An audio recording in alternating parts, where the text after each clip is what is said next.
Land acknowledgements are often presented in shared spaces where we gather in person. But on a podcast, we recognize that each one of us occupies space on Indigenous land. We call on you, our listeners, to acknowledge that Indigenous people are the original inhabitants and caretakers of this land and have distinctive and sovereign rights and responsibilities that are directly connected to the land, community, culture, and knowledge. With this in mind, please take the time to find out what territory you are on at native-land.ca and support our amazing Indigenous firecrackers like singer-songwriter actor Tamara Podemski. For more information about Tamara's work and to hear her new album Full Moon release, go to tamarapodemski.com.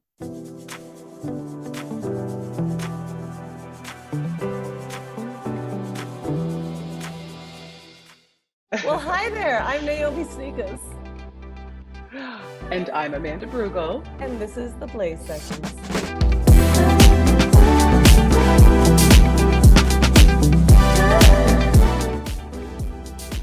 Amanda, this is our last episode. It is. Yeah. It is. How do you feel? I feel good. I want to recap after we talk with our guest today because we always do a recap of what did you learn from the chat? But I want to talk about what we learned from the whole series. Mm-hmm. But we'll talk about it at the end. I also just want to know about you today. I feel like I haven't seen you for a long time. I know you've been flying all over the place, and I've got the CSAs. Can you give me a little snapshot into the world of Amanda Brugel? I mean, it's not that exciting. I just finished Dark Matter, which was lovely and wonderful. It's always difficult. I mean, I'd like to hear about this from our guest. It's always difficult to stop or pause a job because they think we'll probably come back for a season 2 when you really love it. And you really love the character, and especially at the end when you've done a bunch of episodes, because then you get attached to it. And so it's been nice to stop because I get to stop dyeing my hair platinum blonde. My God. Perfect. You had a little bit of an earthquake over there. I did. My light fell. And so there's that. And so there's that relief. And then the newness of what's about to come and all that's exciting. But you as at least from an actor standpoint, I already miss her. It's interesting. Or what do you because miss? I play. I just started to really find her. I think it's probably like doing a play as well. I really started to find her and become really comfortable with her and find little nuances and little gestures and little hand things that I would do. And because I play 3 people in this show, I miss all of them. Yeah. And so I think that there's just a bit of a mourning there. But then it's also nice this next stretch, at least for 3 weeks, I have completely off to just focus on writing, which I've never had ever. So that's exciting. Can you give me one of the specific nuances, like you said, a hand gesture? Because I know we talked about this actually on this show about how you discover your characters sometimes through animals, sometimes through physical animal work. Yeah, tell me what something that you discovered specifically though. One is quite nervous and is going through some stuff, and I can't ruin it. And so she subconsciously digs her nails that she doesn't have into her hand. And it's funny because I have to go back and for it's called pickups. And so there's things I've done with 2 characters that I have to go back specifically to do a bunch of inserts and crap, but to also to do more of this. To show more of these little gestures that I only found at the end. And so I wish I had put them in at the beginning. But just small little words that I would add and sort of, the one swears more than the other. And it's just small things that make a person, or at least rounds them out. It doesn't make that it's specific to them.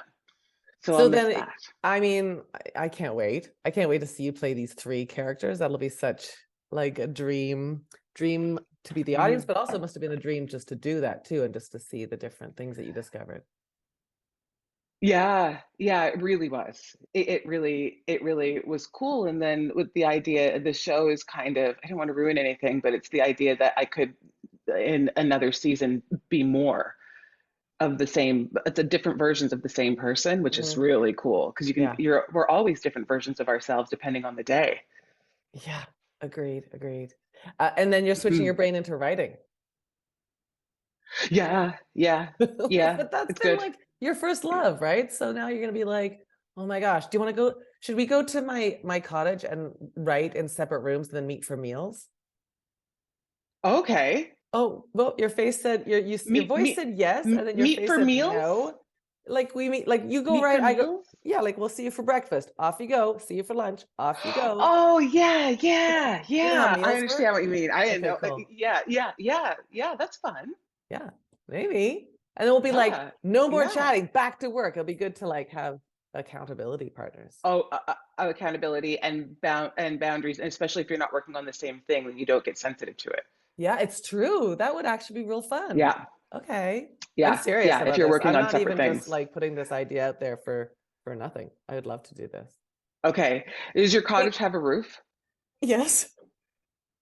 Okay. I don't do What the hell? outdoors. What kind of cottage? What do It you think? Like, I mean, it leaks, but it's a is roof. people try to get me to go to their Oh. cottage, No, you and it gotta ends up being go. camping. No, no, no, no, no. No, I'm gonna give you a It ends nice up little being thing. It's not like Shangri-La, but it's not it's not. just as long as it's not camping No, no, no. or There's a roof. There's running. parkour There'll be parkouring, but that's optional. That's like 2 o'clock park. portage. I'm not doing that. There's Not no doing any portaging. parkour. There is parkouring. Okay. Listen, I speaking of mean, multi-talented and multifaceted yeah, and parkouring, because you know what? Our guest probably can parkour. That's how probably. amazing she is. That was a good segue, by the way. I I'm getting better. I adore this person, and I've only just recently met them. I've known about them for my entire career, as everyone has, because they are a queen and the most accomplished and phenomenal. Do you want me to get into her? I do. I do. I'm going to get into her. She migrated to Canada from Jamaica at 6 years old. She's a highly decorated documentary filmmaker and writer, director, producer. She's the Yeah. president of Hungry Eyes Media, an award winning production company that she runs alongside her fabulous husband, Sudz Sutherland. She co wrote and produced the feature Love, Sex, and Eating the Bones, which won the best first Canadian feature at TIFF, which Yeah. I did not know this. In 2021, she won the CMPA Indie Screen Established Producer of the Year award for her enormous contribution to Canada's film industry. She's a founding member of the Black Screen Office, a national organization that advocates for creatives and producers in the screen-based industries. She's the co-chair of the Canadian Independent Screen Fund and the Ontario Creates Industry Board. I don't know how this woman has time. And last year, she was the winner of the first ever Firecracker Department Red Point Award that goes to a firecracker over 50 that is creating and excelling in their community. She is kind and generous Oh, and hilarious and humble and driven, all the while being the mother of three girls. I'm going to oh. ask her about that as well. And she's my new friend, ladies and gentlemen, Jennifer Holness. Jennifer Holness. That Unfortunately, was an we'd have excellent no time to intro. talk at this point. The intro was so long And we're done. that, but So thank you thank you so very much much for for joining coming. It's us. been a pleasure to see you. Oh, Mm, ladies, that Jennifer. is a wonderful introduction. Thank you so much. Oh my gosh. I mean, honestly, I'm so excited. We haven't seen each other since you and Suds came over for dinner. And I just said to somebody, I don't think anybody can meet you and Suds without going, I want them as my best friends. Like, and I say that with the same sort of intensity that's in my heart right now. But you're such a delight. And thank you for making time for us today. Oh, I'm honored and blessed to be in the presence of two women that I've admired for such a long time as well. And and to be a firecracker amongst and with you ladies, it's like what? No, I'm excited to be here. So this is where I want to be right now. Me too. Wouldn't want to be anywhere else. Great. I have to start Amazing. by congratulating you. Mm. That's Yeah. extraordinary. 5 CSAs for your Black origin film, which is extraordinary. I have to tell you that I've watched the first one, and there is something that is unlike any other documentary. I feel like this film is like a bunch of pieces of art. Like every screen is like you could capture it, put a black and white filter on it, and actually that's a piece of art you should put in your house. Like it's so beautiful. Can you talk a little bit about the process of making that? I'm mostly curious about what surprised you, because you're an established filmmaker. So I have a feeling that you're like, oh, this is when this happens in the filmmaking process. But what surprised you about this time? Oh gosh. So you're talking about BLK and Origin Story, which is a 4-part doc series that we did for History and Global. And so here's the thing. You know, you mentioned, Amanda, that I am an immigrant coming to Canada at 6. And so growing up here, I was acutely aware that I did not belong, because there's something about being a Black Canadian where people just assume you're an immigrant. Now, my partner Sudz is actually born here, and we have the exact same experience, which is like, you are an immigrant. And so BLK, the origin story, which is about Black history and erased Black stories, was something I was like passionate to do. I'd been waiting for 20 years for a broadcaster to say, this is important, and yes, we're gonna, Oh my God. help you make it. Believe me, it's been like, that's how long, and why I wanted to make this series. And so what actually happened was, we got a call, and okay, here it is. So George Floyd is murdered, and Yeah. there is a Yeah. racial reckoning that happened in Canada, as I think across the globe. And a part of that was an understanding, finally, that our stories, we creatives, we Black folks, we have not been given the same opportunities in an industry, in a country that prides itself on being supportive and diverse and all these things. And finally, there's an acknowledgement that, yeah, it's not quite true. And so got the call saying, what do you guys want to do here? We'd love to work with you and pitch us something. And this was it. So what surprised me, I guess, was the strength of passion and the ferocity, is that the word, in which we approached this project and got it done. Because we started developing it in October of one year, got greenlit in May, so like 5 months later, all research. In Wow. May of the other year, of the following year, so it was 5 months, and then produced and delivered the show in February. So between May, less than a year, 4 episodes, incredibly well researched, some of the top academic and creatives in the entire country being involved in the piece, in the different stories, and then also with a commitment to what you said, Naomi, something very visual. That something like, I love the combination of art and film, and so try to create with my partner Sudz this history, so that it wouldn't be boring, so that it would actually be compelling and really interesting to look at, that involved art and story and so forth. And so the episode that I think that you watched, if it's the first one, is my episode, and I actually won a Canadian Screen Award for Best Directing. And the thing is this, I'm a writer producer who made a documentary film 22 years ago, then made another film, Subjects of Desire, 3 years ago, of my first feature, and then this is my like actual, that I directed this doc, the first episode, and I won for Best Directing. So I don't know, Fast, Furious, and the fact that I'm being recognized as a director, Yeah. surprising, special, wonderful. I'm sorry that went on for so long, but yeah. This is No, all that's about why you're you. here. FYI, this is you. All I want to hear is your voice.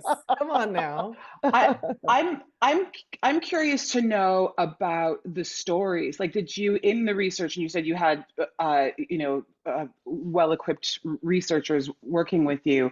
Were you overwhelmed by the stories that have been buried? Were you like, how did you choose them? Like, were you, because there are millions of stories. They're just not available to us. Yes, yes. So how did you choose, and what was that like at first? Well, that's such an incredible question. So what I was aware of was that there was so little known about Black Canadian history. Where do you start? And I always say, that let's start at the very beginning. It's a very good place to start. Okay, You so begin with the do re right? mi. We can go on forever. Exactly. Yeah. Right? Okay.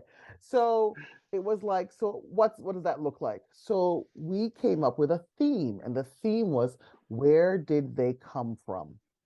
So by having each episode ask that question, it really focused the narrative.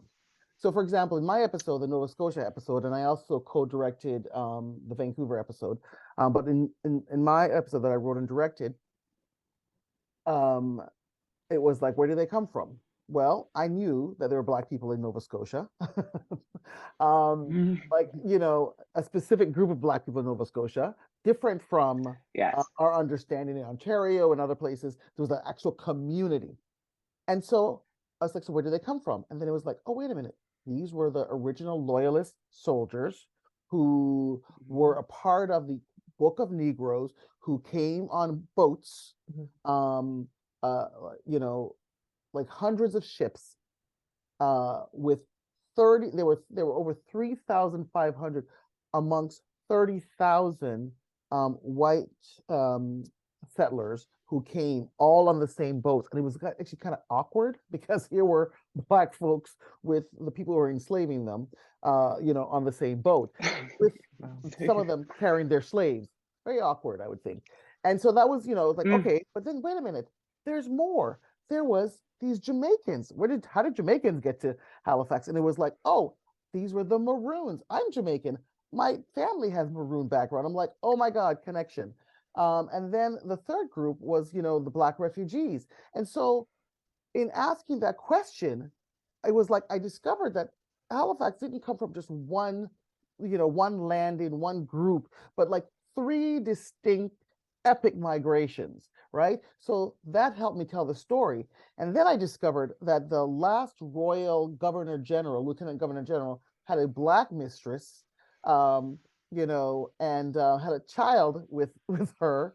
And then there's an entire, family, Black Halifax family, came out of that and is living and is connected. And I was like, these stories they almost wrote themselves. I did a ton of research, of course, Yeah. worked with some great folks, got really dug deep. I mean, we lived it. Yeah. Sudz, my partner, by the way, gave up, like, I don't know, multiple directing jobs, You must have.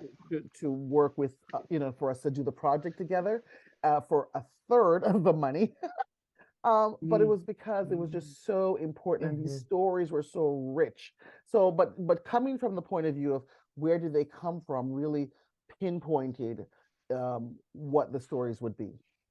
Yeah, I think this will go down as like must viewing for kids in history classes, but all of us. Like, it gives such a succinct storytelling in 4 parts, and as I said, it's absolutely gorgeous. I love that you just talked about like what's the first step, because in my research you bring that up a lot. You're like, what are the steps? You're very steps oriented.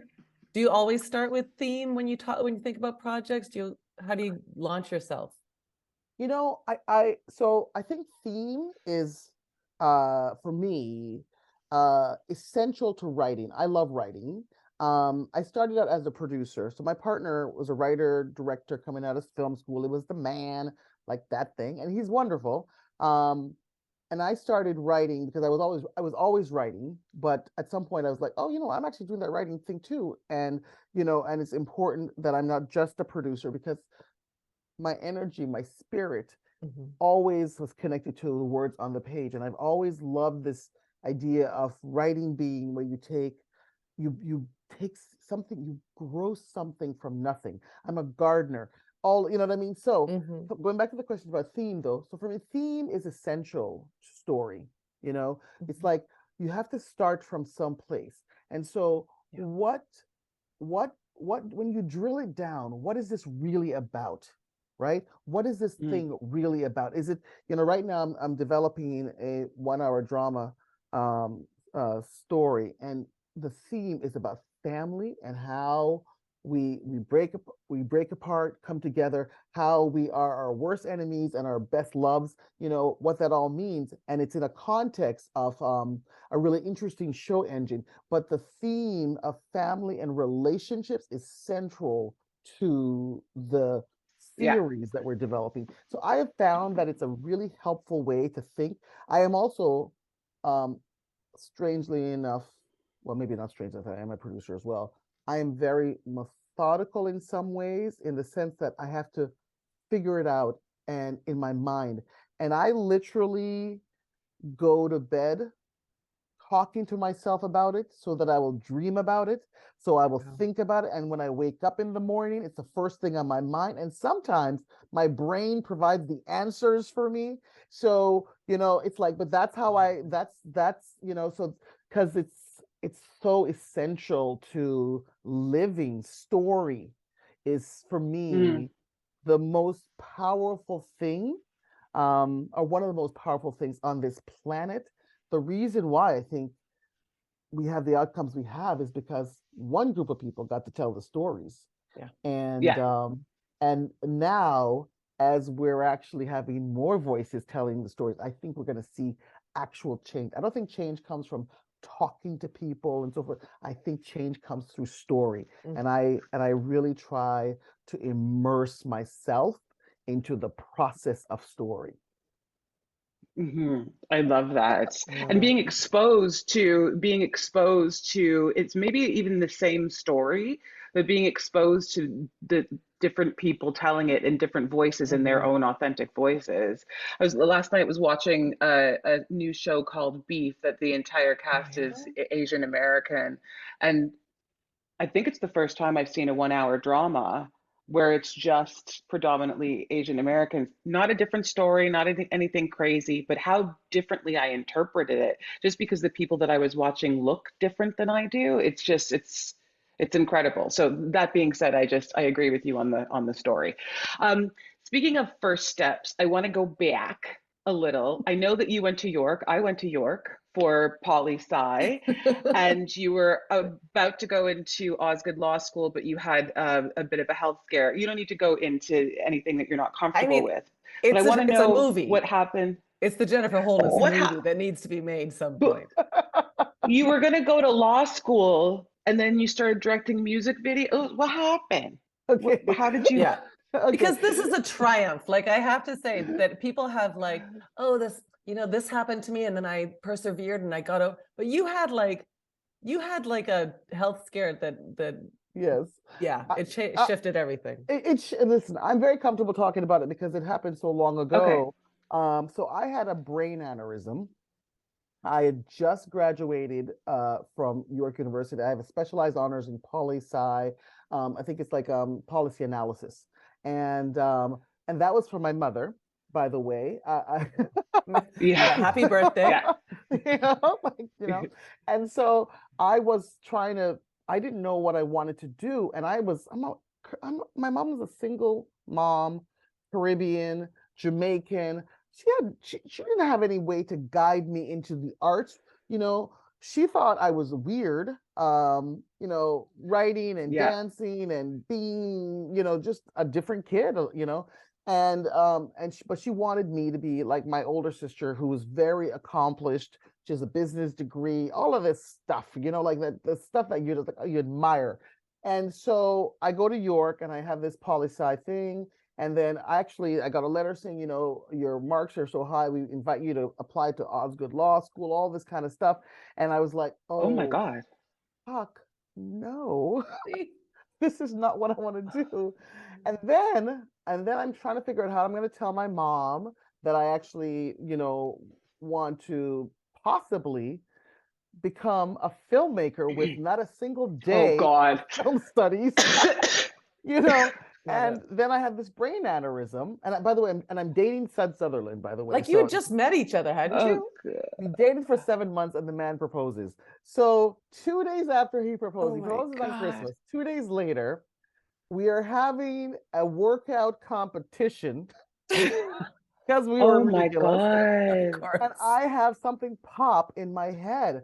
And I think, I wore contacts a lot more then. I thought, gee whiz, did my contact lens pop to the back of my brain and like it's stabbing it? Like, what's going on?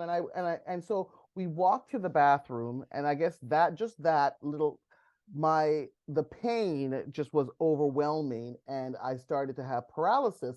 And so we call the ambulance, go to the hospital, and they do an angiogram, and they say something, and they do a scan, a CAT scan, and they say, oh, there is a bleed, you have an aneurysm, you need to have surgery within the next 2 to 5 days or you will die, because there's a bleed. And then they're like, and if you have the surgery, well, there's a 50% chance that you will die anyhow, and there's a 75% chance that you're going to have some brain defect or some some kind of paralysis. So what do you want to do? Go.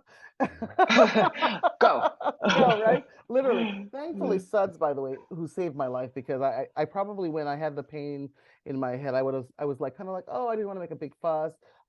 I probably had too much sun. All of that. And he's like, you're going to the hospital. And he insisted and literally saved my life. And so we had the surgery Yeah. 2 days later.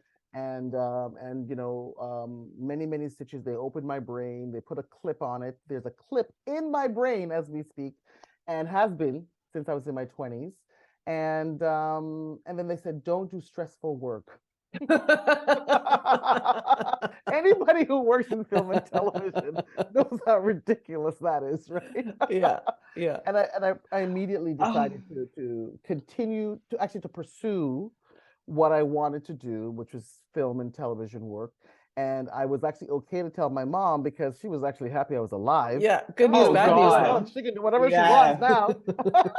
Yes. And that was it, and that was it. And so that actually concretized for me that my life was my Yeah. own, and Mm. that I had to actually do what I wanted with it.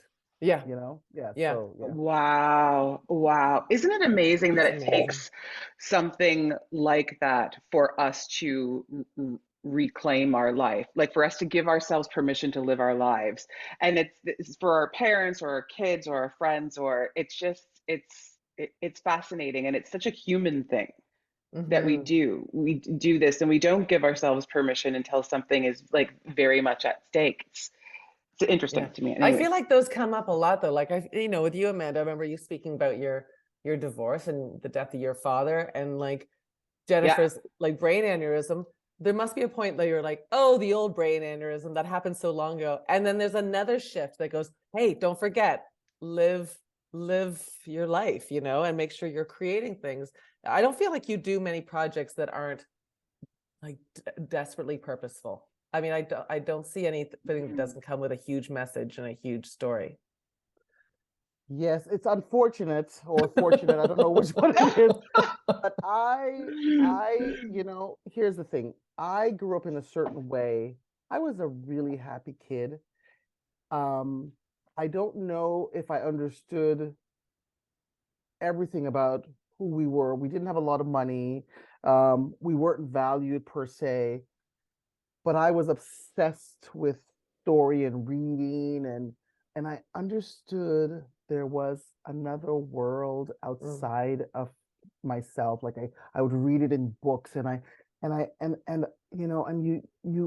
was aware that things weren't going to come to me easily, but Mm, we didn't exist enough in the world. I felt that loss. It felt like a loss. It felt, or when I saw when there were stories about us, it was always so bleak, or it was always so strangely perceived. Like I couldn't yes. recognize myself in the people that even looked like me, however few they were. And so the truth is, and it sounds awful and egotistical, I mean, but I wanted to change the world. I've always wanted to Hmm. make it a better place. I say to my kids, try to leave the world a better place than, when you came into it. Try to, like, I say to them, our job is to make things better for ourselves and others. It's literally like human beings. This is it. We're on this planet to get better, to become better human beings, to learn Hmm. to be more giving. I mean, if you look at our evolution from caveman days to now, we're on a path to enlightenment in some way and changing the world for the better. Now, we're at a cusp of, environmental annihilation. There's, dare I say, the T word. Hmm. There's there's Artificial intelligence is yeah, coming for us. coming for us. But That feels like the here, same thing. Yeah. T word and artificial intelligence seems like the it's same almost the same category. thing. It's artificial, Yeah. either way you want to strike. So for Hmm. me, I think I and it's I just want I've always wanted things to be better. I've always Hmm. believed that things were changing and improving. In fact, I actually I mean, I'm very, what's that? I'm very clear as to what's around me, but I was also so much on the path of things are moving forwards that it took a real kick in my stomach of Donald Trump Mhm. to actually shake me out of like a bit of a delusion Yeah, me of too. how far Mm. we had come, Mm. because I was so hopeful. Hmm. Um, and Hmm. now I'm grateful for him Me too. because it actually Me showed us too. what the real fight is, Yeah. you Me know? too. Me too. So yeah, Especially in Canada. yeah, I Yeah. think particularly in Canada, as Canadians, I think that we think arrogantly so that we are either immune or we are more evolved. And what it did is it didn't just shed a light on one country. I think a lot of people crap on Americans. It shed a light on every Hmm. parts, Yeah. all of our bits and pieces in the world. This thing is global. It's not just an sort of an epidemic of the US. It's global, and I'm thankful for that. yes, me too. Yeah.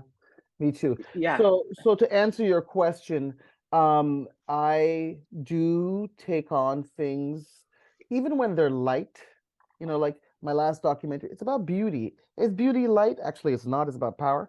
But Yeah. I don't think it is. I know. I think that even if you did something on like puppies, you'd find a way of going like, I didn't know that. Oh, the yeah. meaning about puppies has shifted everything in my life, which I would like to see. Absolutely. Jennifer Holness presents Puppies, the documentary. Actually, I the have a you puppy. I love puppies, Yeah, by I the way. know. So that's do actually a you good documentary idea, by the way. the documentary you're referring to is Subjects of Desire, yes? Yes, it is. It is. That Yeah. and I have a quote, and you said I grew up feeling like I was outside the norm of conventional beauty, and so saying that it was about beauty but it's not, it's about power is part of that, because what I'm hearing is that you take a lot of stuff or impulses from when you were younger and things that you've noticed and then put them into your work and try to explore them as an adult. um, but was part of that the reason, the theme that you wanted to explore this, because you started growing up not really being comfortable with conventional beauty? Oh, absolutely. Listen, I mean, look, I am a dark-skinned Black woman who, has regular features, and Regular girl. Nothing, Regular. nothing regular about you, my oh, friend. thank Sorry. you. Come Thank on. you. But listen, here's the thing.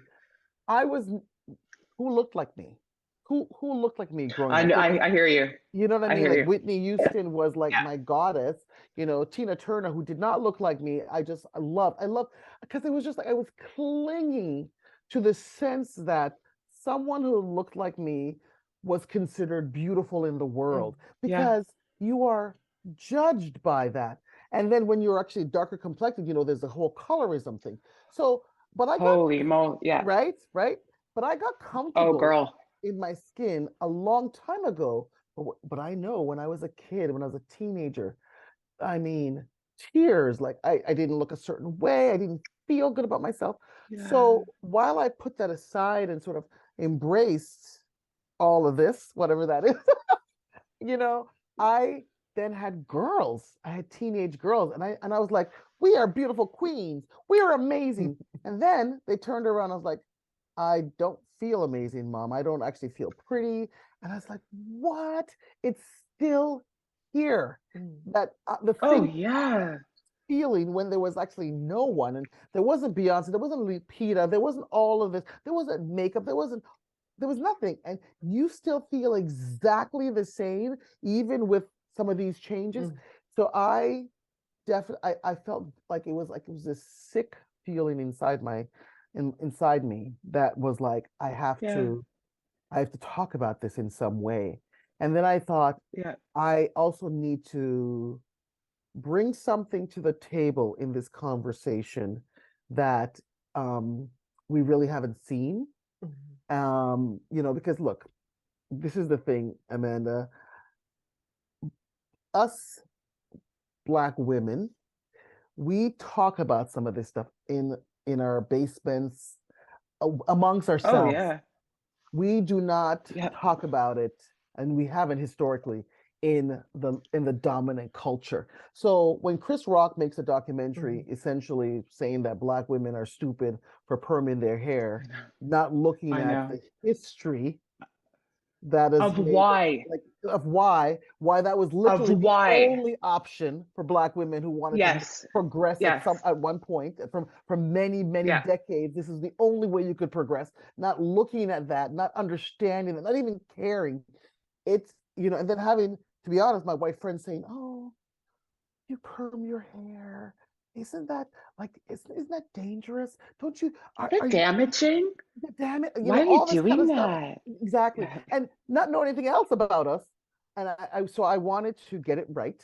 Again, tons of Mm-hmm. research, finding Mm-hmm. the theme, which is about power, and then also trying to figure out what was, it's a very, I mean, I go back and forth in time. One of the things I love doing, because I think the past impacts the present so much. So I love juxtaposing past and present.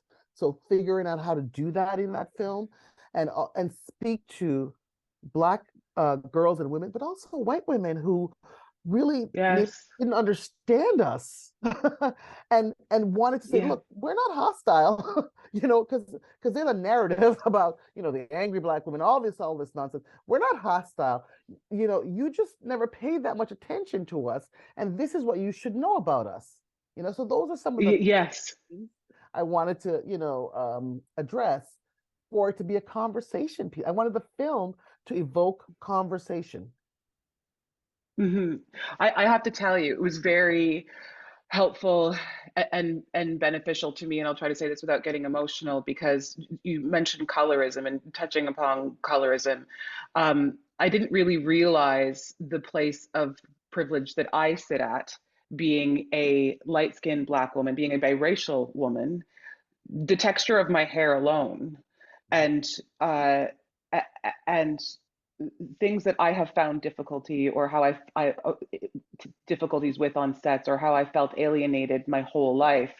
Um, I didn't realize, or I wasn't educated enough to understand truly the pain in which a dark skinned Black woman navigates through the world. And I'm being honest in that, thinking that we all have the same plight, or we've all have the same struggles. And so, and we don't, point blank, we don't. And I might get pushback from lighter skinned Black women, but come at me. We don't. And so the piece really helped me just to understand all voices, and also appreciate uh, just appreciate honest conversations with Black women, because they don't happen. like you said, they don't happen. We'll joke or we'll be silly or we'll say stuff at lunch and but we're not, we never are serious. It's like we're never vulnerable about it, which I appreciated. Thank you so much. You're choking me up because, like I said, I made this film for us to really consider each other. And here's the thing, Yeah. I've always loved, I just love people. I've always had, in high school, I remember I had friends in all of the groups, right? You know what I Yeah. mean? I don't know. I don't, it, I for the longest time couldn't understand why we couldn't get together. I couldn't understand why, also in terms of the colorism thing, why a black man might actually look at me and look at yourself and only see you because there's a much more value placed on lighter complected people. I didn't Yes. understand, and I Proximity to the whiteness. whiteness, exactly, those sorts of things. Yes. But I've Yeah. never felt it was any of our faults. It just needed to be addressed. It needed to be discussed. It needed to be Yes. understood so that we could stop pretending and then we could actually heal and work together. Another Yeah. part of it is like when Gloria Steinem, for example, came out and said, like, as white women, we haven't supported Black women and their stories, the fact that they were in different positions, they were always working, for example. So the women's lib movement, it was a different context for Black women, and we never paid attention to that. When she came out and said that, that was beautiful. That was gold to me because this is how we get together. We have to, for example, as women, whatever color, whatever culture, we have to get together because we're not going to change this patriarchal mess if we don't get together. Mhm. So And if there's infighting, yes. yes, right. So yeah, Yeah. so for me it was that, and Naomi, it's so interesting because I've had, and I think I told you this, like I've had one of the most special things. Somebody came to me and said it was a white lady in Colorado, and she came up to me after she saw the film and she said, "Thank you for making this film." She says, "I date predominantly Hispanic and Black men." And she said, "And Black men the guys I've dated, they've dogged out the Black women. Like they just Mm. have nothing good to say." And then I watched her film, she said, "And now I understand the other side." She Mhm. goes, "So thank you." So because the whole thing is that she's going to approach the next Black woman that she comes across in a different way. So I was like, Yeah. dang, right? So yeah. Wow. Yeah. Yes, so The yeah. impact of that. Yeah, yeah. Yeah, I mean, I Wow. think it's something that I learned so much from both of you, actually. It's curiosity, like approaching things with curiosity, knowing that, and it's like knowing the privilege that I have as a white person. Like I recognize that, but I have to constantly check in with it. And you can see it and when you said something about makeup or like magazines, even, like it wasn't until very recently that there were more people of color in magazines and ads and things like that, Hmm. with like Oprah's magazine, um, Yeah. the Oh, world that she did. Yeah. But then I was also Oh. thinking, with band-aids, even, like I think that people are so, white people we're in this zone of like, this is the privilege that we've always known, and it's going to take decades to shift it, and we're going to change the world because of people like Jennifer Holness and Amanda Brugel, and we will do it. But it thank definitely you. has, I'm following your lead because I do see that, it's necessary, but it's also something that is so ingrained. Like when you say things like that, you're like, of course. Like Amanda, we've spoken about this on the show before, when you had that nude scene and you wrote about it on your social media, saying like you waited on production until they got you the nudie stuff that you need for nude scenes for somebody of your color. Hmm. And you're like, yeah, Hmm. what They, the they hell? never, they never did. They never did. So I just went naked. I mean, that's also a choice. This is not a joke. I Yeah. know that it was a choice, but Yeah. they didn't. So I just went nude Right. up top because I would rather have gone nude than to wear white colored pasties because Yeah. first of all I would have looked insane, and secondly it was more of a point to the producers of Yeah. I already feel so naked, so Have at it. Also, I'm getting older and I wanted to show my boobies one more time. Just one more time. Just one more time, Amanda. Just one But you more. flip it on the Just white one folks more. and you say, hey, you know what? Unfortunately, we don't have any cover up for you that is your skin color, only Black person color cover up. So you're Yeah. going to wear these pasties, Yeah, right? Like flip that's it. what I Start said. to flip it. Yeah, I know. I Yeah. know. You also won the TIFF Best First Feature. And were you not the first Black woman to win this? We're the first Black and the only. We've no one else, no other Black team has won Best First Feature at TIFF. I'm yeah. So Since. since since and I am the first Okay. Black woman to win a shared writing with my partner Sudz, the first Black For woman. a CSA, Yes, right? yeah, CSA. Yeah, I think it was called the Geminis Yeah. at the time. Mm. Yeah. But It yes. wasn't that long ago. That wasn't that long ago. Listen, I'm deep cut Geminis and genies. I love them. Yes. Absolutely. And so when that happens and when you sort of have that legacy, do you feel how does that feel? Is it, I mean, I guess my question is it something that you are proud of? Is it something that frustrates you because it's been this long? Like, how do you feel about that title of the Mm. first twice? Okay, so I think it's ridiculous that I'm the first. Uh, but someone has to be. It's not something I aspire to. Yeah. It's not like I'm like, oh, how do we, I'm sure I'm the first Black woman to win a Producers of the Year award as well. I mean, I am sure of it. Yes. Listen, it has been a journey. It has not been easy. But let me tell you something. This is one of the things about being the first. So today, um, Kalela Brooks, who has just gotten a CBC show for she's Auntie B. It's a kids show. So Oh, she's yeah, now yeah, been yeah. greenlit for this show. So Kalela Brooks came to us 2 years ago as my assistant to learn at Hungry Eyes Media to produce because she's been doing Auntie B as a character and has been trying to get it off the ground for years and years. She came and she worked 3 months as my assistant, and then we made her immediately our associate producer on BLK, An Origin Story, Mm. and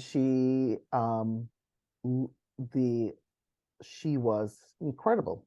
She was amazing. The growth also. So she learned a lot. So we threw her in there at Hungry Eyes Media, and she got to do everything. And less than a year after, she has now her show greenlit. And she sent me an email, a text actually today, congratulating us for BLK, but also, and we congratulated her. And she said, that Suds and I are thanked us. She's incredibly grateful for Yeah. what we did to help her because she acknowledged that we helped her to get to the place where she's able to do her own show. And she's brilliant, by the way, and she will do a great job. So the thing about first, this is the one thing about it. If you are the first, but you strive not to be the only, if you are the Mm. first, but you work with people, develop people, bring them on, bring them up, then it's okay. Because we're using that Yeah. first for change. Like in my company Yeah. right now, my EA, who's now my business affairs coordinator, she will go on and do great things. Temalola Adebayo came as an intern, is now an associate producer on this like a big Canadian feature. It's a $9 million Canadian feature. These are people Wow. who come to me, Okay. and when I take them in, there's even on crew. Ricardo Diaz won Best Photography for BLK. Amazing. I think it was his first nomination Oh, and win. Amazing. And our second camera, Ashley Gill, when we hired her, she had done, I think, a short film and commercials. After we hired her, and she was our second camera, she has been DPing on everything, including a narrative feature. So this is what I'm saying. So this doesn't matter about being first, because I mean, by the way, who doesn't like getting awards? I love them. It's awesome. It's fun. You get to Yeah. celebrate. You get champagne. It's good, right? So let's not get it twisted. That's fun.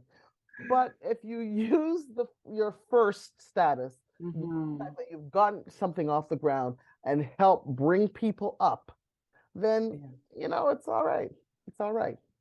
That's how I see I it. love that. I love that I so love much. that. Okay, we're getting close to time, and I know Oh no. I don't want to bog you down with any more career questions. I want to understand, as a mother, Okay. I want to understand how you do this all and then raise children that aren't hoodlums. Like, how do you? That's all I want. That's all Oh, I'm here okay. for. Okay. How So do I, you do this? yes. So I think my greatest accomplishment, I really do, is my kids. So I Me have too. three daughters, 21, Ages? 19, Okay. 16. Okay. 21, Ooh, 19, 16. I know. The okay. trenches, baby. Teen. Tell Suds he can stay over at any time. Let me tell you, anybody who has daughters knows that they are tough on you, especially in the teen years and especially on the moms. And so here's the thing. They were always and have always been my number one priority, period. Yeah. So Yeah. I figured out that if you're a producer, that you could take your kids on set and no one would be upset about it. And I let other people bring their kids on set and wasn't upset about it. Wow. That's number one. So the first thing was I found ways to bring them with me as much as I possibly could. I am in their face.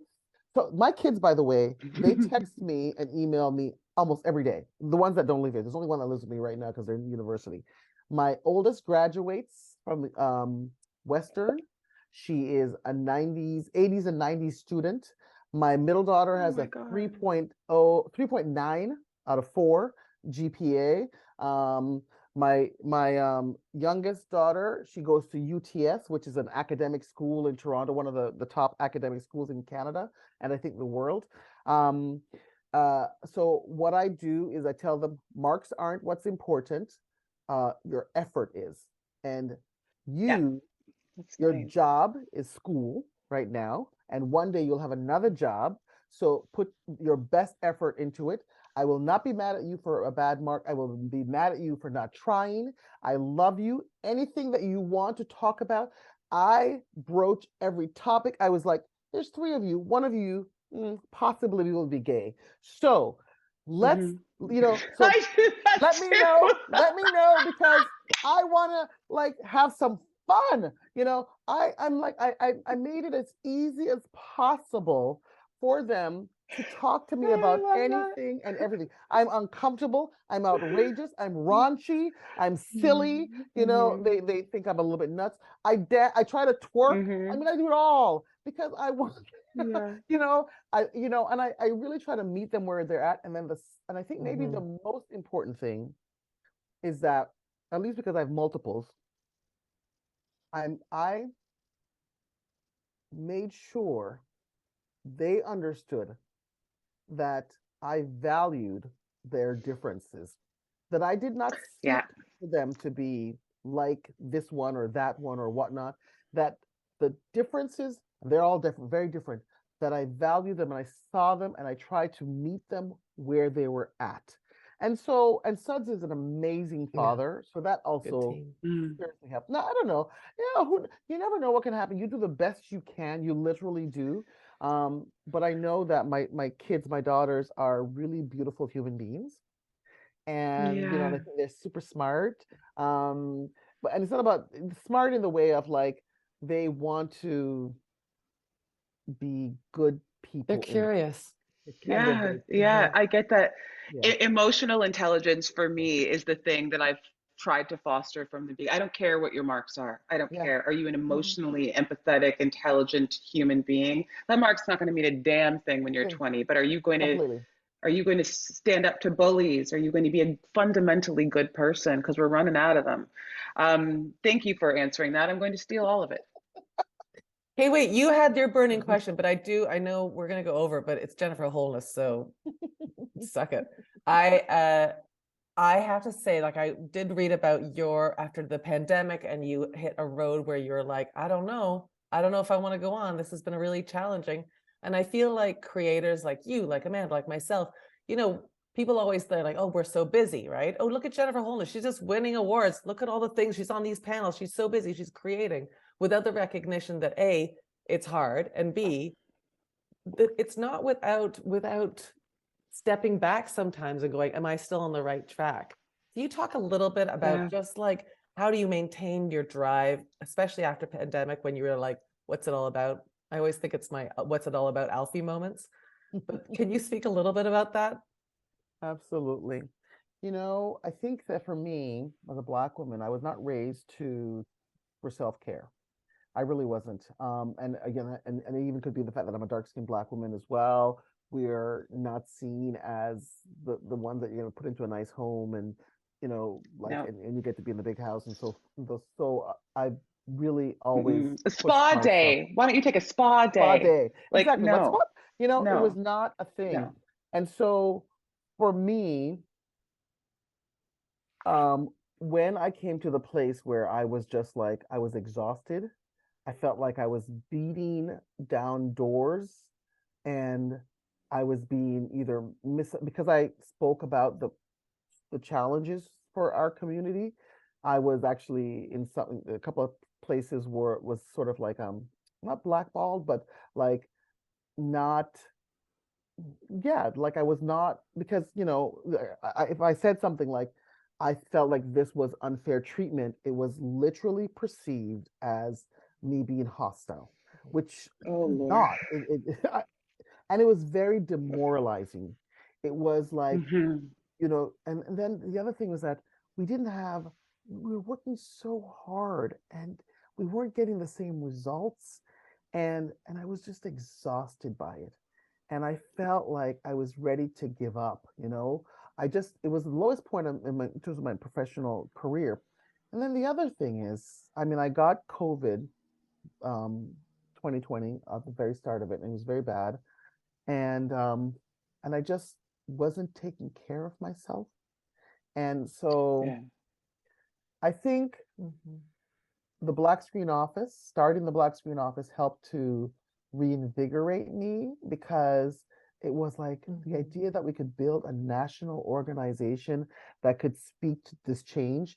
Then I was working with people like Tanya Lee Williams, who was given more resources to make the real world something. And then there was BIPOC Film and Television. Like all of these Yeah. organizations suddenly changing the face of the game in this country and that reinvigorated me. But I still and then I started getting busy around all those other things, and I still hadn't learned to self-care. And so I've actually put on weight because I'm so busy and stressed and I don't sleep. And so I think for me, it's an excellent question because it's one that I'm grappling with. I have the drive because when I see change happening, it invigorates me. But what I need to do is actually find ways to care for myself. And that is something that I've never really done. And so it's something that and it's not easy because you just fall back into it, right? It's like Right. suddenly something needs to be done. And you're like, okay, I'm taking care of it. My mom, my cousin, my aunts, I'm like, oh, I gotta take care of this. My kids, like I literally would be on the pandemic. All of my kids had their own thing, and one of them had a bit more, and 9 hours sometimes on the phone, taking care of. And I'm so grateful to even be able to contribute to their lives, but I have to actually pause. And that's what I'm trying to do now is pause a little bit and say, no, Hmm. I'm not going to make this deadline and actually take a little bit better care of myself. So, Yeah. Hmm. I mean, it is hard. Or if I might add, I share the same thing as you, where I will I'll run myself into the ground, and about 4 times a year I have to go to the hospital to be hooked up to an IV because I'm dehydrated, and that's not normal. It's just not a good thing, but I'll do that. But I think the thing, I don't know if you've ever considered this. For me, it's yes, pausing to give my self-care, but it's also relinquishing control because I'm used to doing everything and I'm used to doing it well. And Mhm. I take pride in that, a little cockiness, a little arrogant about it, Mhm. that the idea of assigning someone else to do it for me, it probably won't get as done in my version, and so I'll just do it myself. But I think just to not to give you a suggestion, but I think a lot of it, people that are hyper driven also don't really like to let go of the steering wheel fully.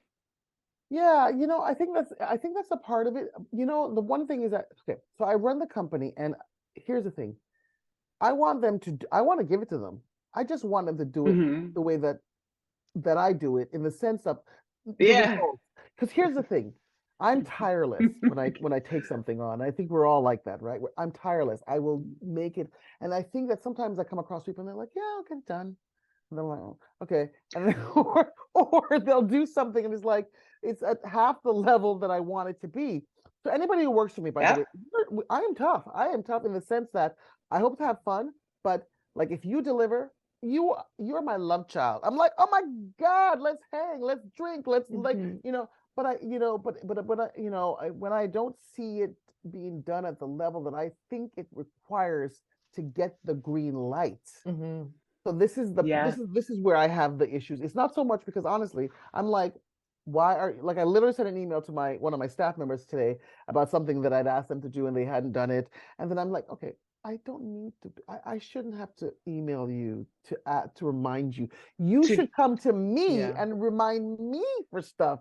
I'm paying you.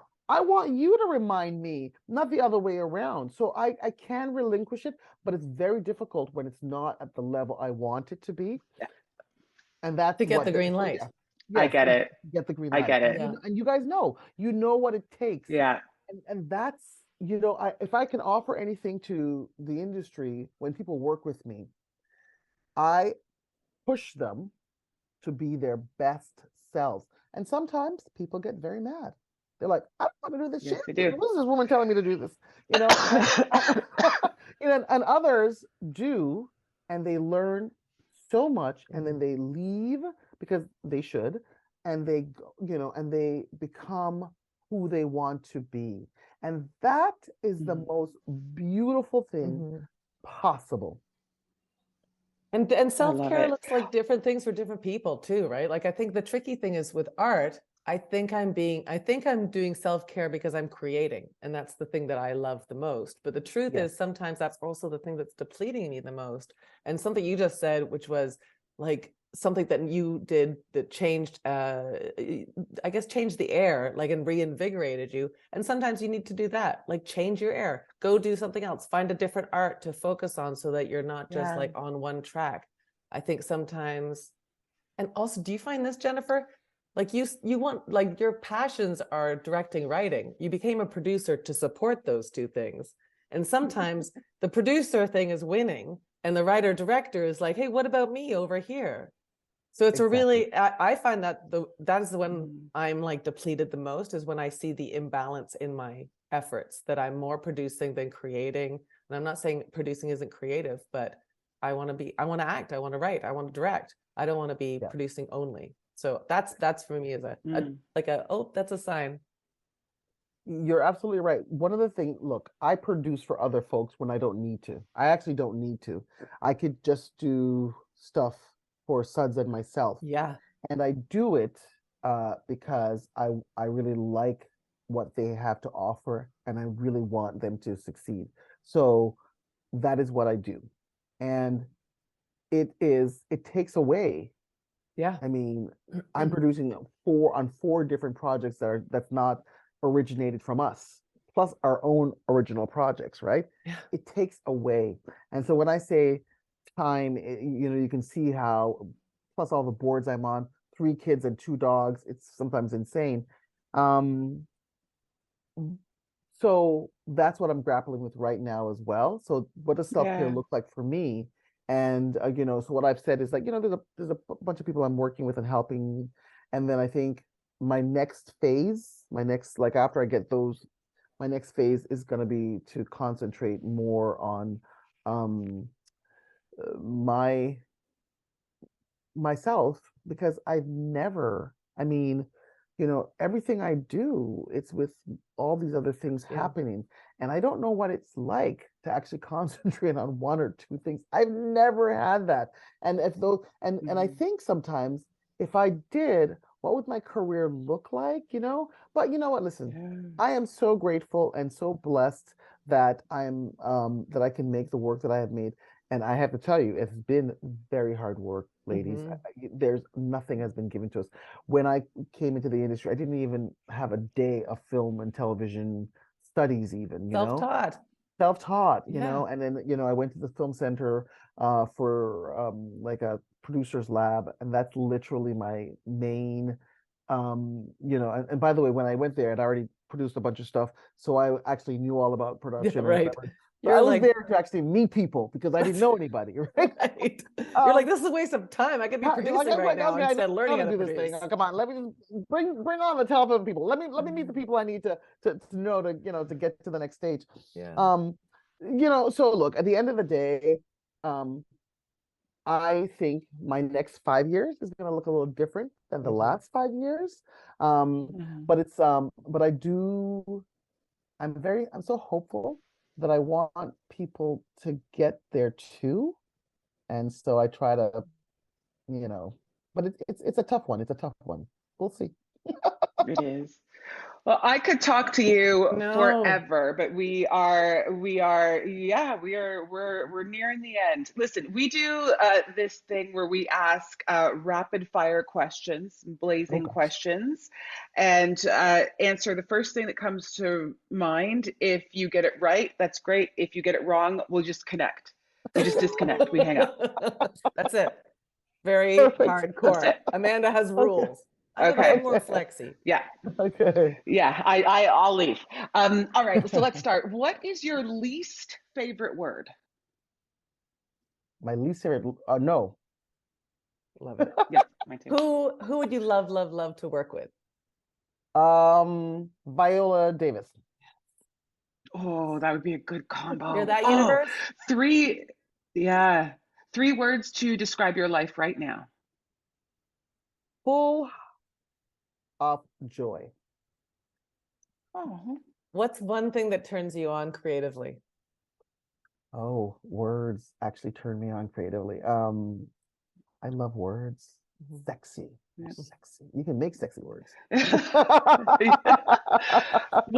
What is one thing that makes you feel powerful? Ooh, lipstick. Oh yeah, I love You and that. my mom. How do you think people see you? Ugh, fun, fabulous. I don't know. Yeah, You're I right. like. yeah. I think people. Fabulous. Okay. Fabulous. Fabulous. I 100%. I love that hope. I answer. hope. What is one song that moves you? Ooh, I'm listening everywhere. There's a I'm listening to Paolo Nutini, who is a Scottish European, I know who that uh, is. and he came out with a new album. And I went to the concert, and like there were two black people. I think it was Sudz and I. And there's a song he has called "Everywhere," and I just love it. It's like I just right now I'm listening to that song. Paolo Nutini? Yes, Paolo Nutini. People Amanda, are we're like, recording it. You can listen Okay. to the recording. Sorry. Okay. yes, I love that song. It's everywhere. What, Jennifer, what's been your worst job? Oh, my worst job. There's been so many. Uh, my worst job, I think, has been production coordinating. Um, in a Uh, a specific company with people who didn't quite know what they were doing. Yeah, It was uh, brutal. brutal. I don't think I'd ever been uh, more disrespected not disrespected, but just there was just no value placed on us as human beings. Yeah. Yeah, enough said. Your best advice that you've ever received, and then the worst advice you've ever received. Oh, geez. Best advice, just do it. I mean, really, Mm. for I me, that's know. just, just do it. And the worst advice is you're not so special. Oh yeah, I've been told that that's you're not heavy. so special, Yeah. like, why do you think that you can do this? Yeah. Is Yeah. that advice? That's not even advice. But if That's someone has told me in No, regards to no, work, yeah. I know what you're saying though. Yeah. ah yes. Oh my gosh. I feel Crazy, every right? time I spend time with you, Jennifer, I feel like I should write you a check. It's been so like a mentor, therapist, creative leader check.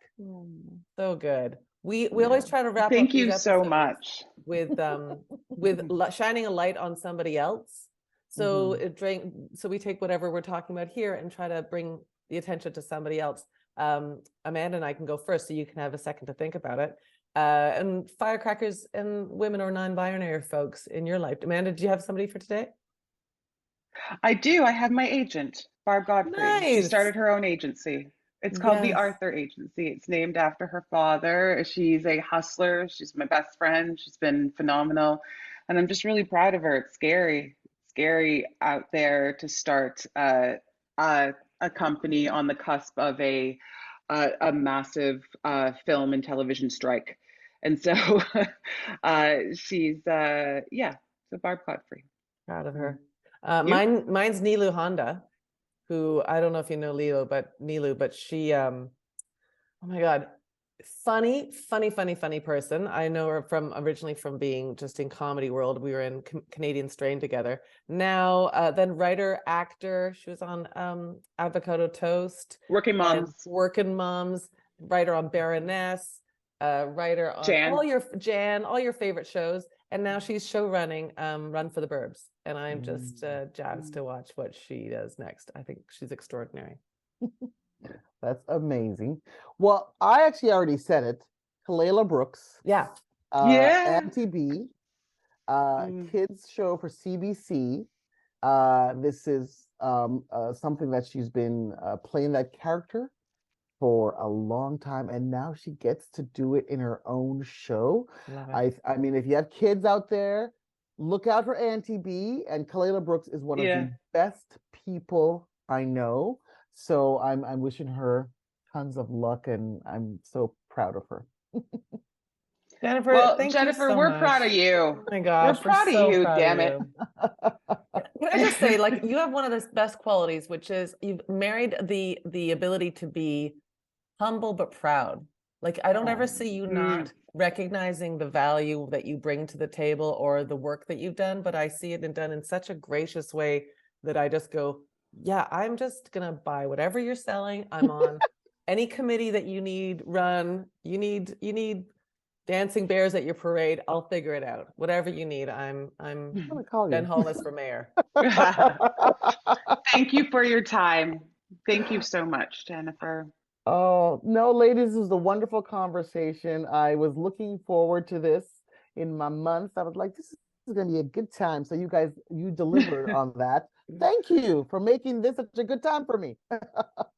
You're Our pleasure. welcome. Yeah, all right. Well, have a great day and take care of yourself. Go shine all your CSA awards. Yeah. Take good care, guys. Bye. Bye, Bye. Jennifer. Bye.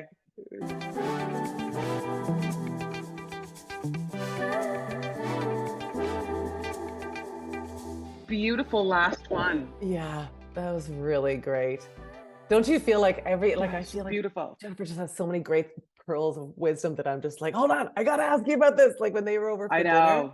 she and Sudz were talking and we were wrapping up the dinner. I'm like, I gotta ask you how you work together. And then they just gave Matt and I this great explanation of their generosity and how they persevere as a couple. But they're so successful and how they persevere as a couple working in this industry, which is also like they're putting their coats on. I'm It's like, what about beautiful. this? How do you do this? Like they're just Wise, wise, wise, wise. What's one thing you learned? So much. I'm gonna want to re-listen to this one a couple of times. I mean, I think just do it. I think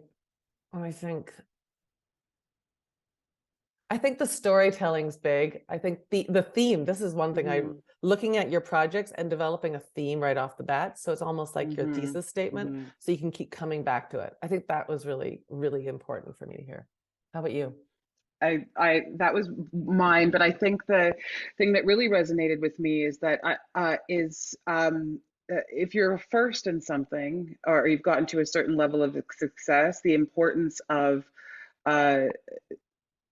taking that responsibility and then lifting other people up and making sure other people push them forward so then they can go on to be firsts, so then they can do the same thing. It's just the pulling people up from behind you so then eventually they can lead you.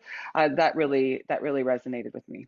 Yeah, you know, she said something in an interview previously about legends or like ancestors and how we learn from our ancestors. And then maybe it was Sudz who mentioned just like recognizing that we are actually ancestors for the next generation. Yes. So not to just be like, that was wild. Yeah, right. So learning from them, but also learning that we have to carry on stories. And I also love, I mean, I'm just such a fan. Wait, I just have to say, do you know what's so great? We got to wrap it up. I got to go pee-pee. Okay. Okay. But just about her hungry eyes is that she nurtures the people that she works with to be even better. Yeah. Which is something that a lot of folks don't do. Like if you're a receptionist, you're going to stay a receptionist until you leave. But she's like, no, what are you producing? I love that so much. It's wonderful. Well, congratulations. Well, congratulations. I've had such a good time doing this with you, Amanda Brugel. I know, it's been a lot. It's been a lot. The researching is always really interesting because you find out so much about people, and it really has made me realize how special, what a just rich and diverse and accomplished and smart and talented group of actors that we have, and even just in our periphery. That's not even, we didn't even dig for these people. It's just, I think that's the thing that's really, that I've noticed the most is, wow, people are talented and beautiful. This was a lot for your schedule, and I have to say how grateful I am. Like, I know that this might have been like one of the busiest times I've ever seen you go through. Like, I think I've seen you go through busy times, but I think this, especially with family stuff and life stuff, like I think it's extraordinary that you were able to make time for this. I'm so grateful. I'm grateful on behalf of me, and I'm grateful on behalf of all the listeners, because I think you're such an eloquent and thoughtful person. To be able to share your thoughts is really, really amazing. It's really, really amazing. Thank you. Well, you're welcome. You're welcome. Congratulations. Okay, congratulations. Hey. Okay, do this. I gotta go pee-pee. Do the shout outs. Do the shout outs. Okay, hold it. This is the last of our 8-part series, The Blaze Sessions. It was brought to you by Amanda Brugel and Naomi Sneakus. And if you want to go back and listen to all of them, which you should, go to Firecracker Department in wherever you listen to podcasts, go to Blaze Sessions, and you can hear all 8. And then you can also see them on our YouTube channel at Firecracker DEPT. Go on, tell us what you think. We'd love like a suggestion guest, or we'd love to hear what resonated with you, maybe a quote that still stands out for you. Go throw that in our comments or in the reviews, because that helps draw attention to more people hearing these amazing stories. All right, Amanda Brugel, this is the last of it, and I miss you already.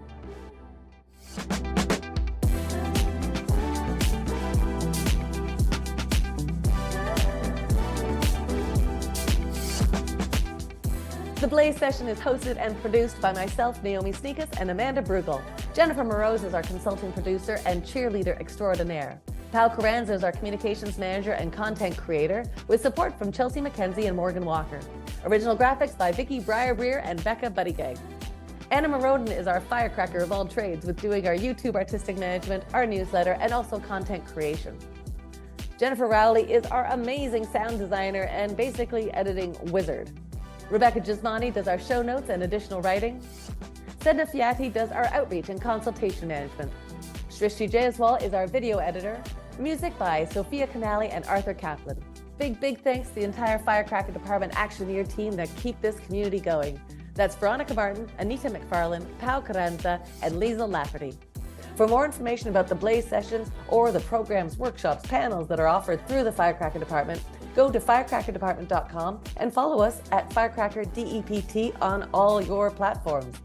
If you enjoyed our episode today, leave a comment or maybe something one of our guests said really sparked some inspiration. We'll share this episode with a friend. And if you didn't like the episode, you know what? Just keep it to yourself. No one likes a complainer. Now go on out there, take some creative action, and then share it with the Firecracker Department community. We'd love to hear what you're working on. Bye for now. Hi, this is Veronica Martin, Head of Firecracker Mentorship.